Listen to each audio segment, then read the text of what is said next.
2.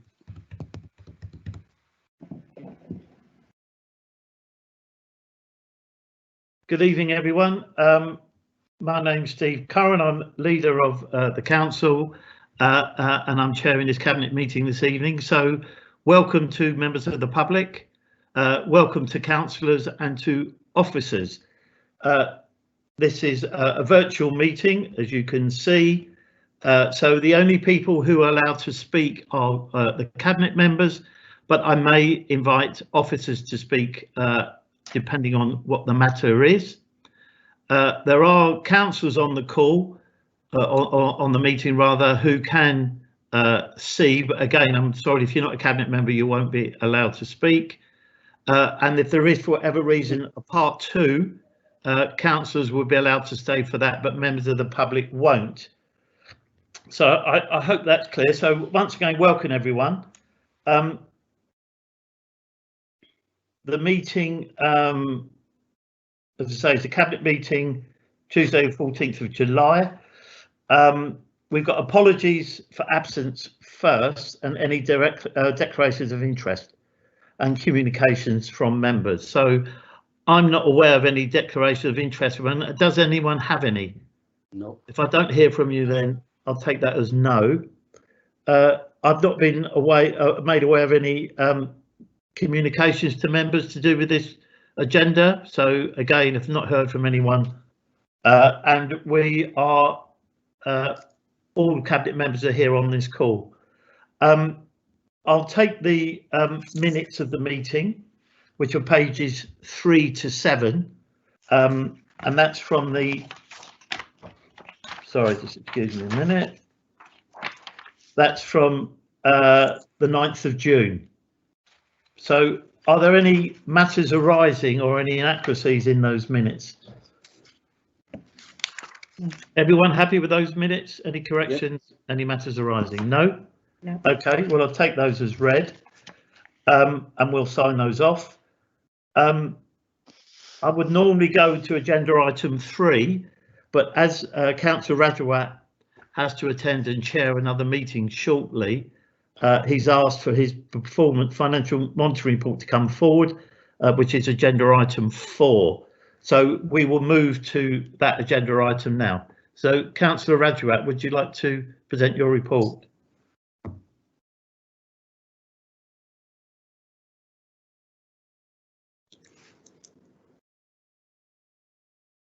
You're live, Councillor Rajawat. Sorry. Thank you, Leader, and thanks for bringing my item forward. This is the regular finance monitoring report the Cabinet are used to. Perhaps interesting this time round because this report really tries to start understanding some of the effects of COVID.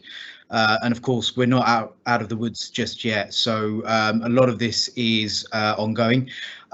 You will see in the report that we are forecasting a small overspend, and we've still got some areas that we continue to work on in terms of children's and adults, and some in the planning department as well as others.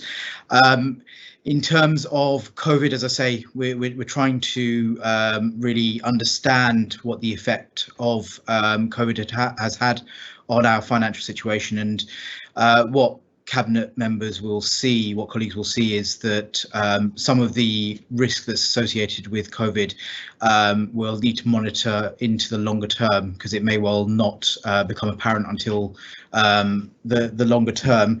Where we stand at the moment, sort of broad brush, high level figures, it's cost us approximately 30 million so far, and we've had about just under 20 million in from government to support us. So the plea remains to government to really show up with what they promised us, to do whatever it takes, and they would reimburse us, and that I think every council is probably saying the same thing to government at the moment.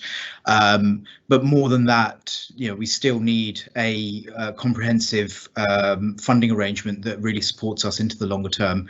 What we've seen so far is small amounts of money coming forward that sound very, very impressive, but actually don't touch the sides. And we have to remember we've been diligent in looking after the most vulnerable and all of our residents in the borough.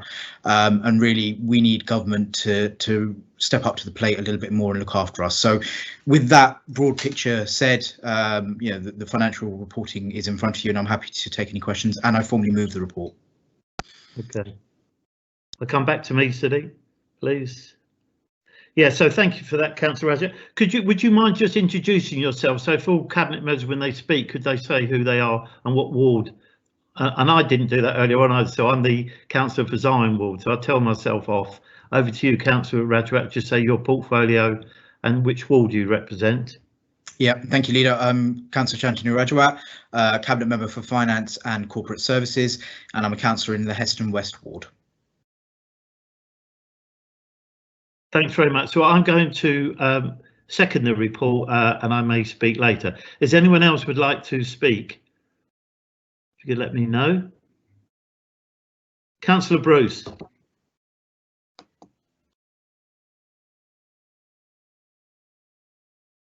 Yeah, you're live, Tom. You're live. You're on mute now.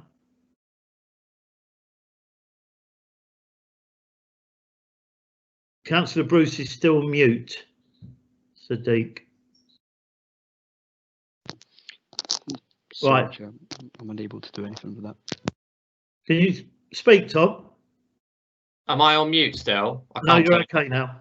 Oh, excellent. Sorry about that, everyone. It didn't appear on my screen here. I just wanted to say two very quick things about my areas of the report. I'm Councillor Tom Bruce.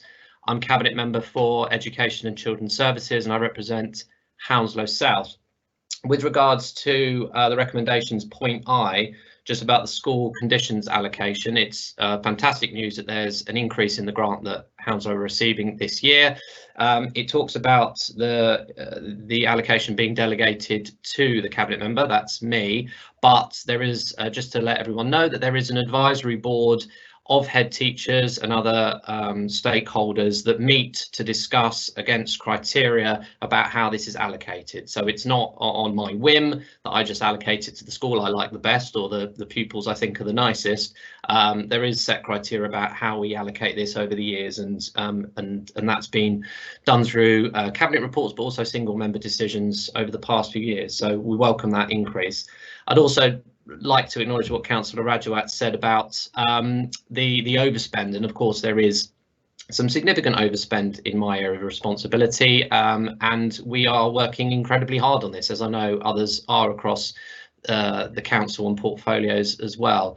As Councillor Rajawat said, these are very challenging times and have been for councils, even prior to COVID, in children and adults departments, because of the demand and increased demand year on year that we seem to get for our most vulnerable people and the young people in my portfolio. So I acknowledge that it's there, and we're working very hard to look at it and how we can sort this out as best possible.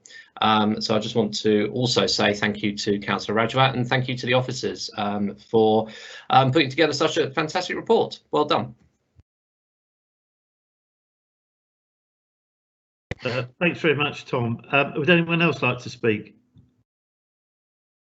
Got Councillor Bath.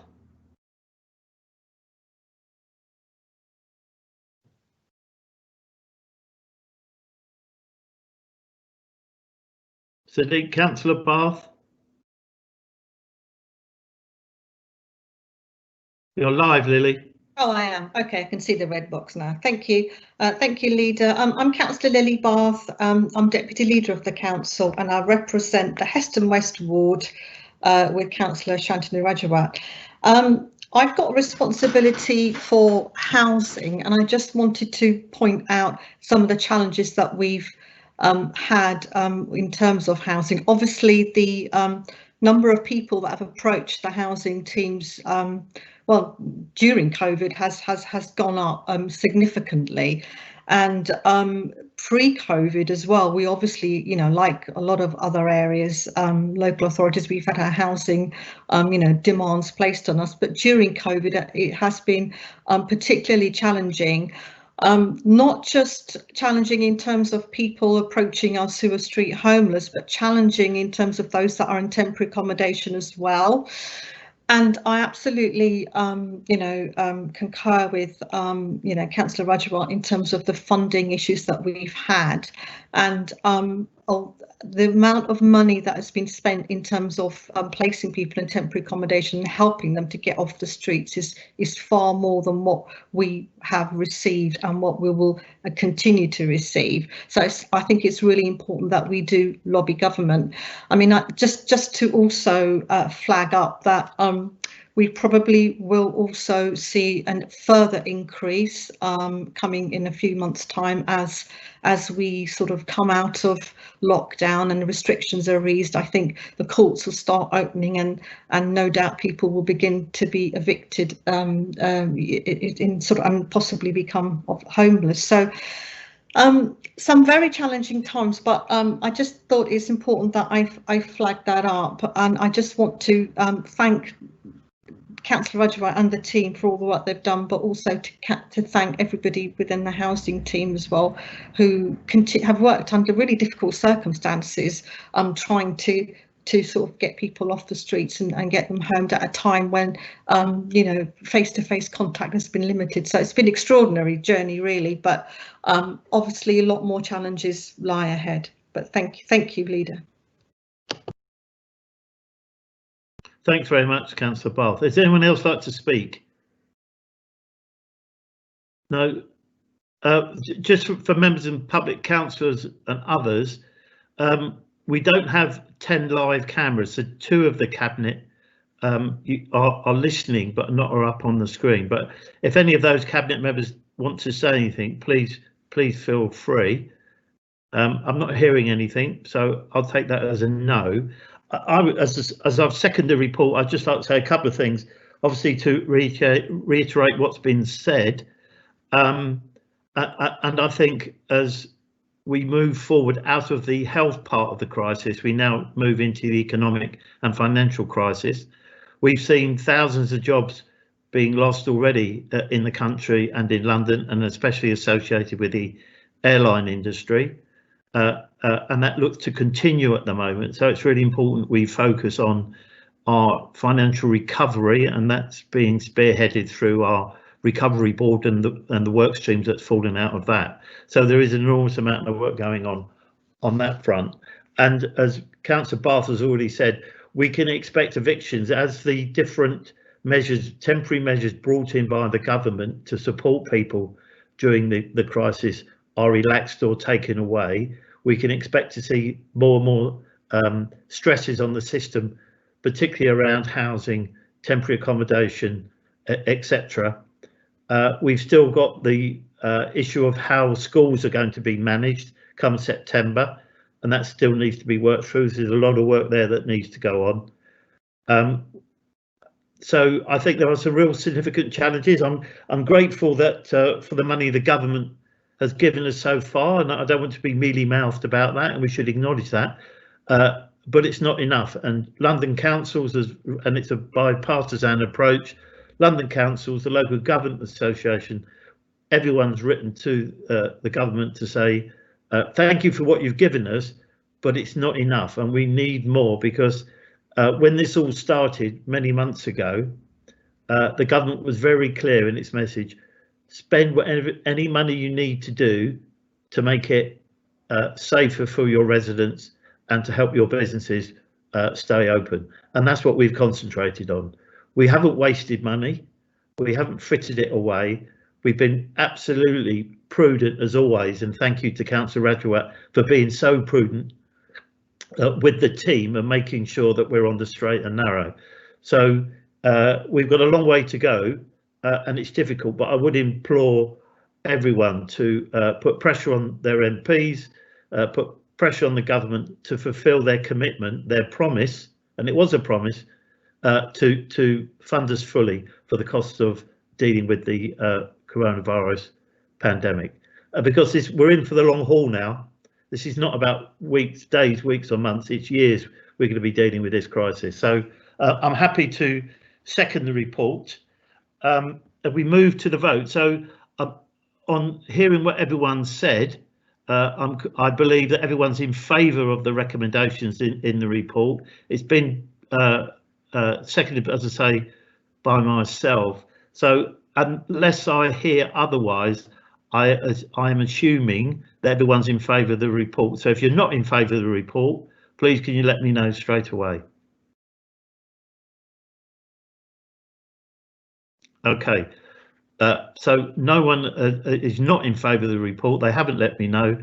So that report is then moved. Okay, Councillor Rajawat, I know you have to leave now, so thank you very much. Okay, we're now going to move on to agenda item 3, which was the quarterly performance report. Yeah, Britta, that's me, Leader. if you could just introduce yourself, say what your portfolio is and your ward. Yeah, you're live, Pritam. Okay, thank you, Leader. I'm Pritam Garewal. My ward is Hounslow Central. I'm a lead member for customer service and performance. Okay, this is the 4th quarter performance report from January to March 2020. This includes the 3 extraordinary weeks as the borough formally entered into lockdown. Throughout 1920, the council has used outcome-based accountability as the preferred performance management methodology. It's designed to provide assurance that we are making a difference to the local people.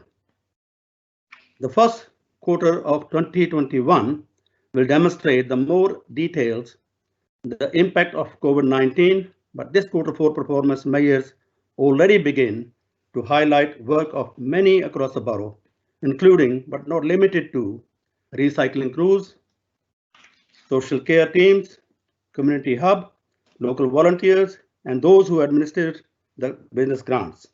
Normally, this time of the year, you will see the supplement of this report, setting out a range of new measures for the coming financial year. Given the extraordinary circumstances of the last 3 months and the fast-moving situation as the council and borough respond to the pandemic, the plan recovery is not appropriate to provide a set of performance measures before we have articulated our plan for recovery. So the new area of focus will be informed by our emergent recovery work and will be presented to the Cabinet and Council later this year. So Cabinet is asked to note this report and I'll formally move the report. Okay, thank you very much, Pritam. I'd like to second the report. Would anyone else like to speak to the report?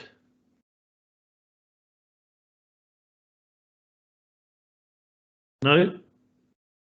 Okay. I would just like to thank Pritam and the team for everything they've done during this difficult time. I think it may be a dry subject, but performance and measuring our performance, especially about outcomes, is really important, because without that detailed information on how we're performing, it's difficult to ensure that we are providing the appropriate resources and allocation of funds to the service directorate. So it's really important we carry on with this work. I'm very pleased we moved from previous reports where they were less outcome based. So now that they are outcome based, I think it's easier certainly easier for me to follow, and hopefully easier for members of the public and councillors to follow. So as Councillor Pritam Garewal has already said, there are some indications already in the report about the stresses and strains being put on the council services as a result of COVID-19. And I think it's even more important now that we concentrate on our performance to make sure we're getting the best out of our resources and that we've got enough resources to support staff who are doing a magnificent job in supporting our residents and businesses during this really difficult period. And I know a lot of the things have calmed down a bit, but there's still an enormous amount of work being undertaken by our staff, still in most difficult of circumstances. And I'm thinking of people like the refuse and recycling teams that have carried on all the way through, our enforcement teams, our licensing teams, they've carried on all the way through, ensuring that people are safe and they're going about their business. and children's services, making sure that we looked after children, which is I think over 300. So there's an enormous amount of work that's been going on to support our residents and businesses. So I can't mention all of the departments, but for the record, I want to offer my sincere thanks to every member of staff in the council, to all our partner agencies, the NHS, the police, etc., who are doing such a great job on behalf of our residents. So I'm assuming that everyone's been here for the debate and the discussion. If you haven't, can you let me know? Leader, I don't know if you can hear me, because I'm not on live. I wanted to just say something on the report. I think I missed the opportunity. Okay. I think you said a lot of what I wanted to say, but one of the key things whenever someone now looks at performancing reports, it's like a dashboard, and most people are used to that scenario, and it's been a long time coming, and I must say that the team has worked enormously, incredibly great to be able to present our performance report in a dashboard way, and that has been really useful. And whenever you look at any one of the categories that are there that you wanted to see about the health of the residents, how we're living, etc., it's so easy to see and actually look at it, and as we extrapolate from looking at the analysis, it's amazing, because this kind of reporting is not an easy thing to be able to put together. And that's the point I wanted to add on to what you said earlier. Thank you very much, Leader. And my name is Hanif Khan, and I'm the lead member for transport, and my ward is Hanworth Park. Thank you. Thanks very much, Hanif. So, as I said, just to recap, so I'm sure everyone was here for the discussion and the debate. We're now going to move to the vote, and from what I've heard that's already been said, I think everyone is in favour of the note to note the report as required in the recommendations. Is there anyone against noting the recommendations? Could you let me know? Okay, so that's carried, and then we'll move on to agenda item 5, which is Councillor Catherine Dunn. Catherine, over to you.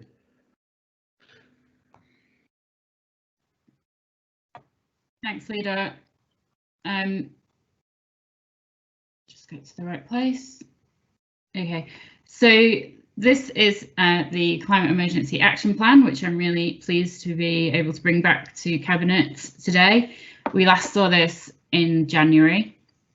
I'm sure lots of people know the history behind this. We passed a declaration of a climate emergency last year in the council chamber, when we still were meeting in the council chamber, and from that point took forward and built upon work that we were already doing to reduce our carbon emissions for the borough.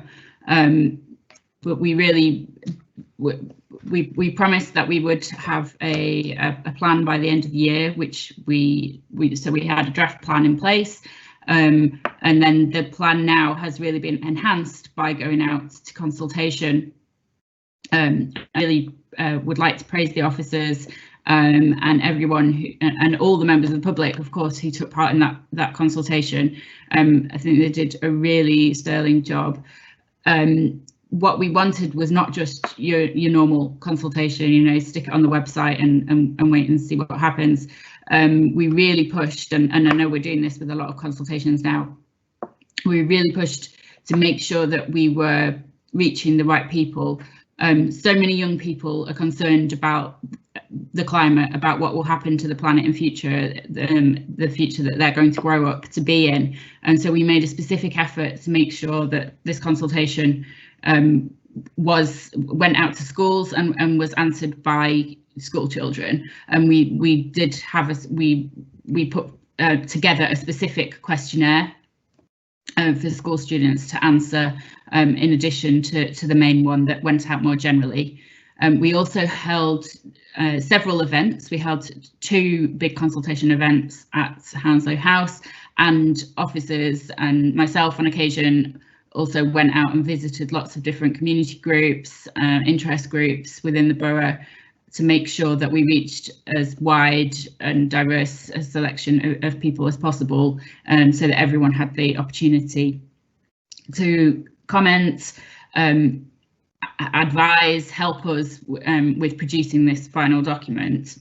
And if you want to look and see what has changed, then because we have changed it, we have taken people's views on board. Then there's a list on page 63 that lists all the changes that have happened as a result of the consultation. So again, let's thank all the officers that put all the work into that. Obviously, we're in a different world now than when we started on this exercise. COVID-19 does mean various things. We've already heard about finances and about how that's affected the council. And this plan is ambitious, although there are lots of things that we can do that don't cost us money, and there's things that we already have been doing and are already budgeted for. There are things in this plan that we don't have the money for. We want to be able to do them, and we will be lobbying the government. We are lobbying the government to make those funds available. For example, if we're going to retrofit all of our council homes to make them more energy efficient and to replace the polluting gas boilers, then we will need money from the government to do that. We don't have it at the moment, but it's in the plan because it's what we want to do, and we're determined to try and get that, those funds to make that available and make it possible. But there's lots of different items in the plan. It looks at both direct emissions from the council on our properties, corporate properties, housing, our vehicle fleets, and so on. But it also looks at the wider borough emissions that come from private individuals and companies, which of course dwarf the council's ones. And there we aim to provide leadership, and we aim to work with our partners and work with residents to help everyone to be able to reduce their carbon emissions. So there are 7 programmes on direct carbon emissions, and there are 6 programmes on wider borough emissions, which are all set out in the plan. Another thing I would say is, although COVID does provide us with some challenges, it also concentrates the mind, and we know that we can't go back to business as usual in many senses, and looking at what we do for the environment is just one of those. And we have started doing a lot of work, particularly on the street space, the street scene, to encourage more and more people to use active travel, cycling, walking, getting around in ways that don't add to pollution of our air and to carbon emissions. We're doing that work at pace. We are glad to have that, that the government set forth instructions for councils to do that. It ties in with everything we want to do. So that is just one example of where we're actually bringing work forward, and we're not letting COVID set us back on that. So turning to the report itself, obviously I've mentioned the where you can find the changes, and it is worth reading through when you have the time. There's a lot of detail and information in here.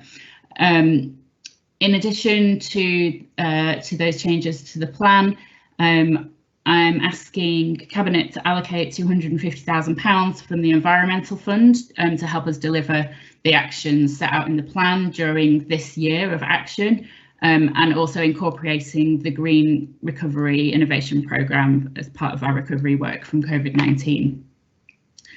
In addition to that, I'm asking Cabinet to approve allocation of some funding from the Carbon Offset Fund and from Section 106 money towards 3 projects that we want to carry out in the first year, or no, in the year, I've lost the dates now, but imminently.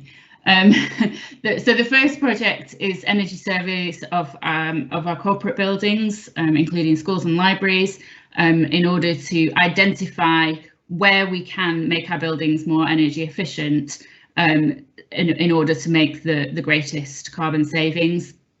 Once we've done that work, then we will apply for funds that are available, such as through the Mayor of London's refit programme, in order to carry out those changes. The second programme project is known as Better Homes, Better Health scheme, which is one that we've run before, and that can be really effective. It targets housing in the private sector, which helps target vulnerable households and help them to reduce their energy bills by providing advice on what they can do to make those savings. So again, that's looking at not the council's own properties, but housing in the private sector. And the third project is a pilot of an air source heat pump in Cavendish Primary School. So this technology is quite expensive to install, which you'll see if you look at the figures there in the recommendations. The school was chosen because it is one that has quite high heating costs, and installation of this technology, as well as saving carbon, will also hopefully be able to save the school quite a bit of money, up to £1,000 a year, and the council should be able to recoup some of these funds through the renewable heat incentive. So again, we'll make that money back over time. And we really want to test out this technology, make sure that it's delivering the savings that we want, carbon and financial, and then hopefully roll that out to other schools and other buildings in the borough. Again, thank you everyone who's been involved with this, and I recommend the report to Cabinet.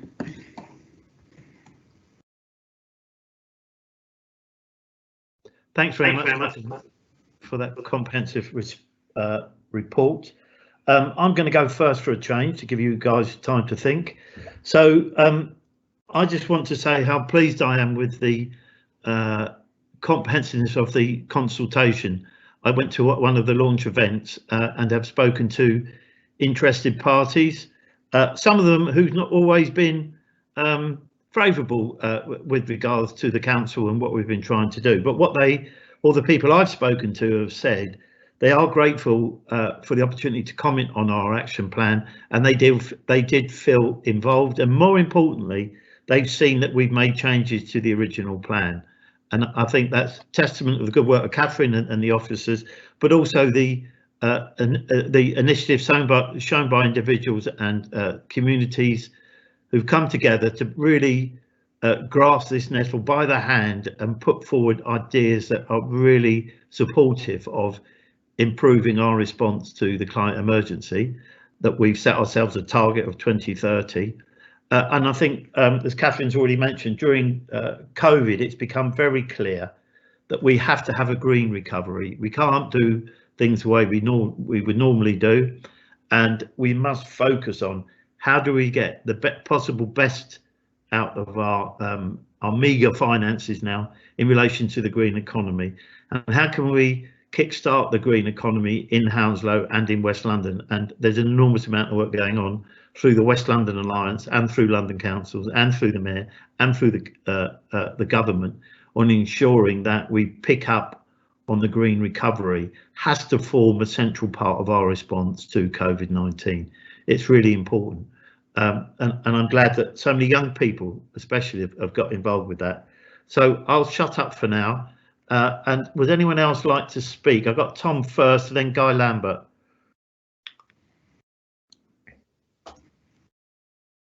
Thank you, Leader. Yeah, just to echo really some of the things you've just said about that, about the green recovery. I'm sure many of you, if not all of you, have seen a sketch that's been in one of the papers, I can't remember, where there are 3 waves getting bigger, where the smallest one is about Brexit crashing into the UK, the slightly bigger one is about COVID crashing into that, and then the biggest one of all is about climate change and the environment. And regardless of, not to push them aside and say they're not worth talking about, regardless of those other 2 issues that we face at the moment, this is the major thing that's going to define our generation and our children, my children's generation, in the next 50 to 100 years, really. And what we're doing about it now is going to have a huge impact on that. So I'm delighted about this report. I think it is an incredibly good report. One of the factors that has been mentioned already is the highlighting of the changes that have been made. and clearly laying out exactly what has resulted from people's contribution.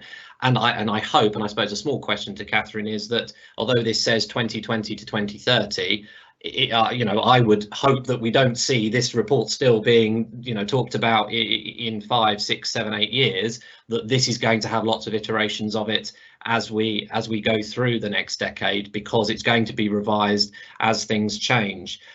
Just talk about the carbon offset payment, the carbon offset fund as well. I think those projects are really, really important, because it shows the council buildings, council homes leading the way with how we're dealing with this, the things we're doing to our own stock and our own portfolio, and how we're going to get some you know, support the environment through that. One of the questions I did ask prior to this meeting of Catherine and of Mark Frost was about Cavendish, so the third project there, and just about whether it's value for money, because as Catherine highlighted, it's a lot of money, and whether that we're going to get something, you know, enough back from that financially. You know, the environmental stuff is perhaps unknown on that, but from the figures, whether that matches up. And actually, it seems as though we will, but particularly, and I think Catherine mentioned this is a pilot, and we're seeing how this goes. And if this is successful, it's kind of, you know, you have to see how some of these things go. Then it could recoup, you know, huge financial benefits for us, as well as the environmental benefits that we want, obviously. So thank you, Catherine. Thank you, officers, and I fully support this report.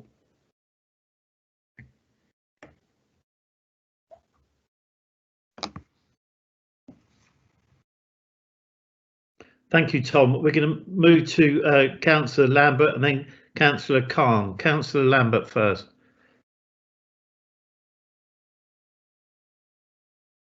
You're live, Councillor Lambert.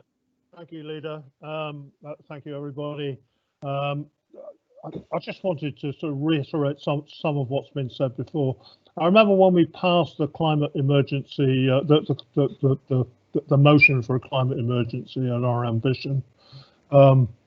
It seemed a really good thing to do, but we didn't really have much clue about how we were going to tackle it. And over the course of this report, or the work that's gone into this report being compiled, I think we've all begun to have a sense of things that we can really do in the borough, which will really make a difference. I also want to highlight again the fantastic consultation that we've had about this. There's well over 100 pages of feedback from various elements of the public, and nearly all of the feedback, or a large proportion of the feedback, has been taken on board and led to changes in the report outcome.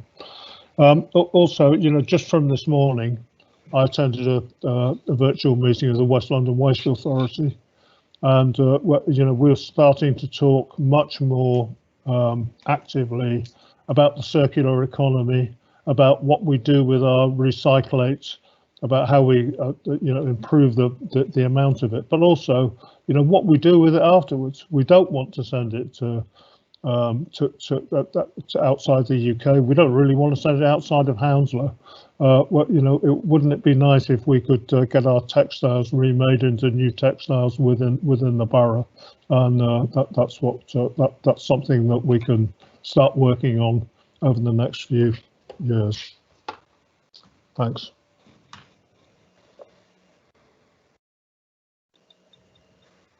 Thanks, Councillor Lambert. Now, Councillor Khan, thank you. Yeah, thank you, Leader. Thank you very much. I just wanted to put my support behind this report, because I know the amount of work that's been going on in the background, and we've been at it for a long time.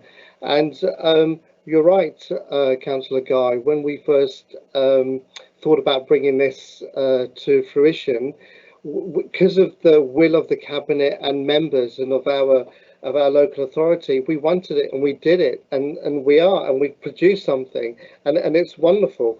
And when I talk from my portfolio, the input and the work that's being done, and many of our residents will see already the changes that we've tried to implement, with the encouragement of people walking and cycling and trying to help with the public health. And these are changes that we've already started doing now. Some will take a lot longer. Some are being implemented now as we speak.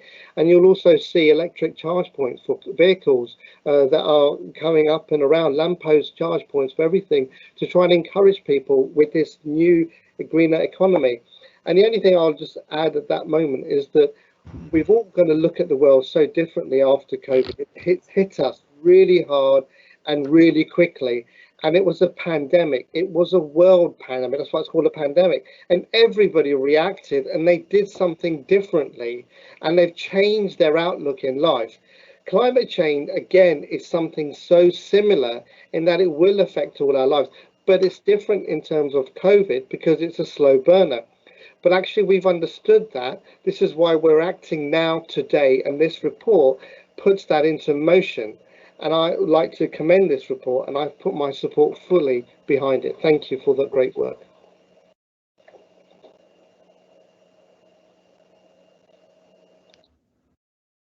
Thanks, Councillor Carmen. Councillor Bath, and then Councillor Chowdhury.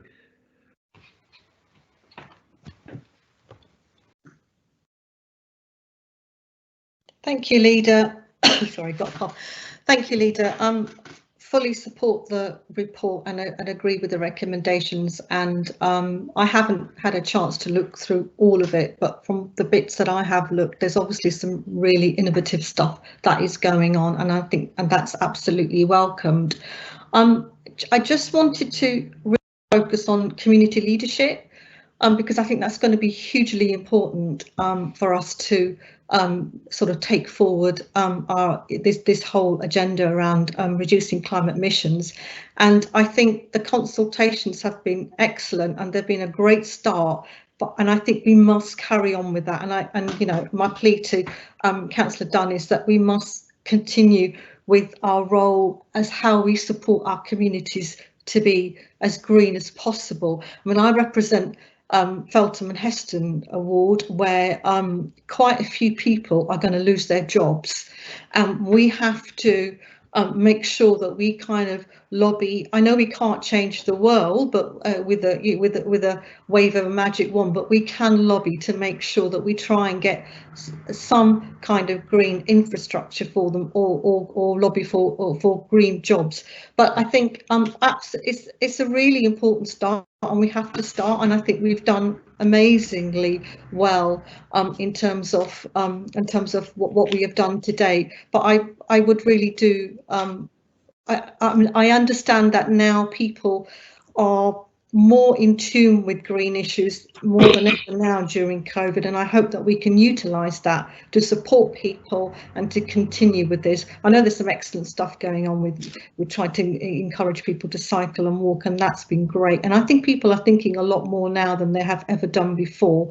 But let's also bear in mind that we've got some people in our communities who are going to lose jobs. So let's find a way of supporting them so that they can be green. It's not that they don't want to be, but let's find a way of helping people who want to be but don't know how to be as well.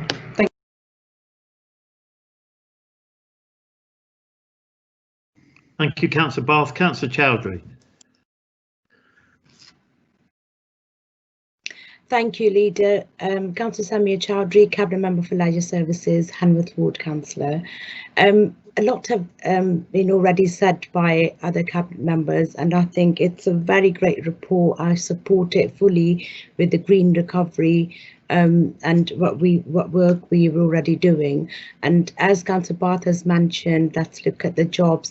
That's what I was going to bring up. I think that's very as well, that we should have that with it. That's what I wanted to add in, and the rest has been said already. Thank you.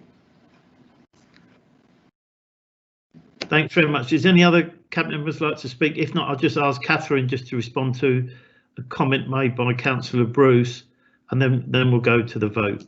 Catherine. Thanks. Yeah, so about the you mean about the air source heat pumps? Yeah. So we actually did some work since we had the briefing, and yeah, if we can get the renewable heat incentive, then I think that is actually looking really good, actually better than we put in the draft report. So we have made the change to the report. I think we can recoup, is it £6,000 a year? I've lost the page now. So that's looking a lot more, you know, it's looking a lot better, and over time we'll recoup money and even be able to put that into other projects. So definitely worthwhile. On some of the other stuff that people said, I just wanted to say completely agree, and it's I've been working, you know, with many officers from different council departments on this. It's not, you know, obviously it sits in a particular department, but it involves everyone across the council and every single department. And Guy, you know, point about and what they're doing with recycling and looking at the circular economy is just one example of that. But then looking at our housing department, the work that we're going to do there, we hopefully we'll soon be piloting our first carbon neutral homes, which is, you know, something really exciting. Once those get planning permission and we can get ahead with building that, that's something we need to roll out to all our homes. They you know, all need to be carbon neutral. So and it's the same in every single department. We all have to think about how we do things, how can we do it differently. You know, the vehicles we use, the materials we use, how people get to work. You know, we'll be working on all of these things. And yes, Councillor Bruce also made the point about this document, you know, evolving. We've got a governance structure in place with a community reference group overseeing this, as well as the governance structure within the council. We will be reporting annually, so this time next year I hope to be bringing the first annual report, which will show where we're up to, how far we've still got to go, but also should involve new ideas as, you know, technology moves on, as we get ideas from other councils and businesses and the community, that will be continually evolving. So it's definitely not the end of things.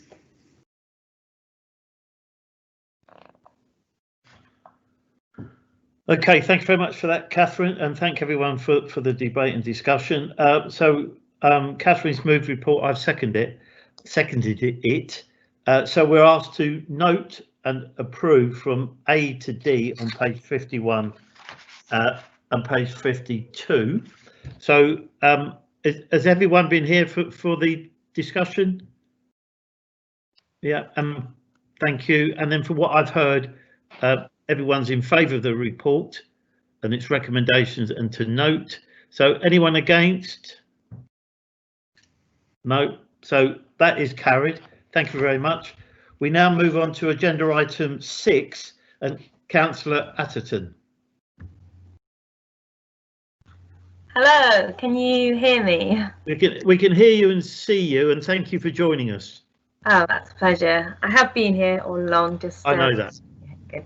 Hi everyone, my name is Candice Atherton. I am a councillor for Hanworth Ward in the west of the borough, and I'm lead member for Adult Social Care and Health. This evening I am bringing a report to you that is titled Managing Outbreaks and the Test, Track and Isolate Programme.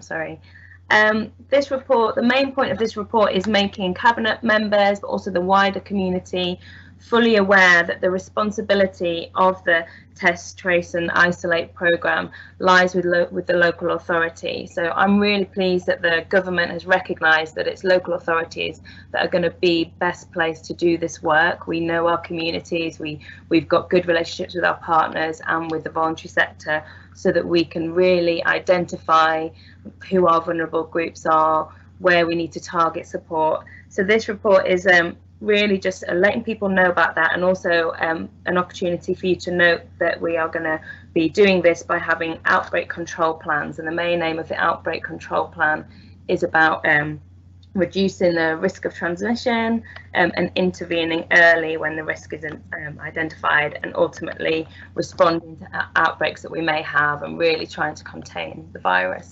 I'm really proud of the work that we've collectively done as a borough that has led to us having relatively low rates of infection and low rates of people who've become very unwell with coronavirus, and low rates of people who've actually died of the virus. So I'm proud of the work that we've done so far, and I hope that we can give confidence to the community that we're going to do everything we can to make sure that we keep managing risk and keep identifying where the need is, where the vulnerabilities are.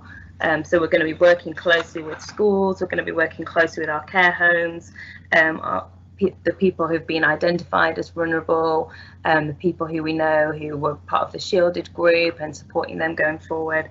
So this is really just setting out how we're going to do that and making sure that we're putting everything that we can think of in place to control potential outbreaks. And it is a live document, the outbreak control plan, so things will be changing all the time, and we're responding to government, and we're responding to decisions about how the money that we receive will be spent as well. But yeah, and we also put governance structures in place, because if we don't have accountability, then could lead to us not achieving outcomes in this area. And obviously our outcome is to keep the virus contained and numbers as low as possible, and continue with the recovery and try and reduce the risk of a second wave. So yeah, I hope that you can note the report and yeah, agree with it. Thanks very much, Candice. Would anyone like to say anything? I got Councillor Lambert. I just wanted to say that, sorry, my name is Guy Lambert. I forgot to introduce myself last time. I'm Guy Lambert. I'm a councillor for Brentford and lead member for Waste and Recycling, Highways and the council's trading companies. I just wanted to observe that throughout the coronavirus period, I've been hugely impressed by our public health team and its director. And I felt that we're in really good hands, even if it's not clear that the country is in particularly good hands. Locally, I think we're in very good hands, and that really's come over, and I think the results prove it. Thank you. Thank you.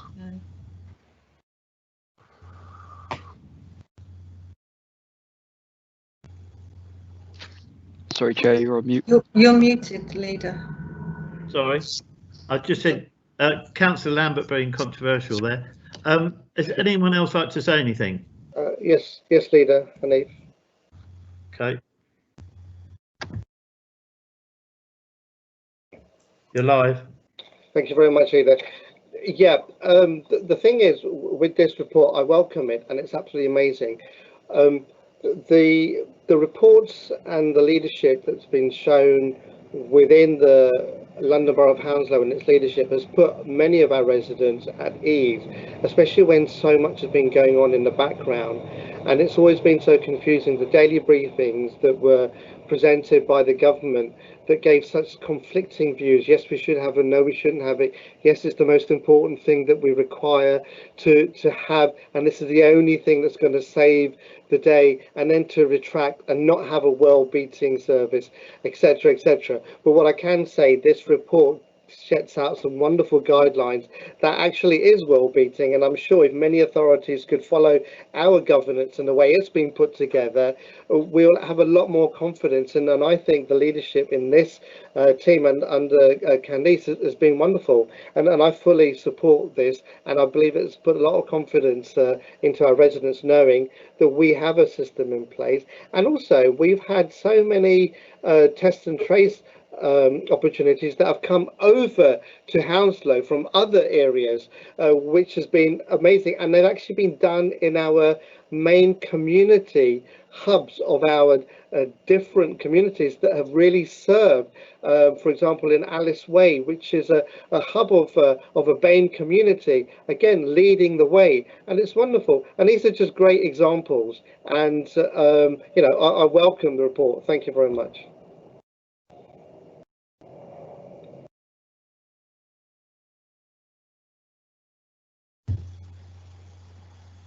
Thank you, Hanif. Does anyone else like to say anything? No? Okay, well, I would like to second the report. and we're asked to be aware, to note, to understand and agree on pages 3 to 4, item 1. So we'll do that, but before we go to the vote, I just wanted to pass my thanks on to Candice for the work she's been doing with Kelly O'Neill, our Director of Public Health, and her team, and to all the community as Hanif, who supported the work of the testing team. And we had a very nice letter of support from the Army, from the London Regiment. I think I've just abbreviated that, but people I know, so it's the Army who's responsible for London last week, and it's in my blog if you want to look at that, thanking the people of Hounslow and the council for their support in the testing programme. So I'm really pleased if you look at page 3 to 4, and you look at item 4 on that page, and you see the involvement of the Health and Wellbeing Board. So I think that's essential in the governance arrangements, that we involve the community through the Health and Wellbeing Board, so they have confidence in our plans and our planning going forward. So I'm delighted to be able to second the report. So we will move to the vote. And I just wanted to check that everyone's been here for the discussion and the debate. Anyone wasn't? We're getting nods all round. And from the discussion and debate, I believe that everyone's in favour. Is anyone against the recommendations? No. So that is carried. Just for the members of the public and maybe councillors, because we've only got 8 cameras that are live at any one time, Councillor Addison had been here all the way through the meeting, but I asked for volunteers just before we started, for people who wouldn't mind dropping off until their report came up. So I'm really grateful for Councillor Addison to agree to that. So that's why she just seemed to pop out of nowhere right at the end, but everyone's been here all the way through the meeting except for Councillor Rajwat, who left early. So we now move on to the final part of the agenda, which is any urgent business. I've not been notified of any urgent business, so that comes to the end of that part of the meeting. We then move into items exempt from publication. So that means that the public and the press will now leave us electronically. Councillors who signed up earlier will be allowed to stay for that. So that's what's going to happen now. So I just wanted to thank all the members of the public who've taken the time and interest to listen to our discussions tonight and see what Cabinet has done this evening and approved on your behalf. So thank you very much for your engagement. And I hope to see you all at Cabinet question time this Thursday. So we don't hide away here at Hounslow, and we'll see you at question time on Thursday. Thank you very much, everyone.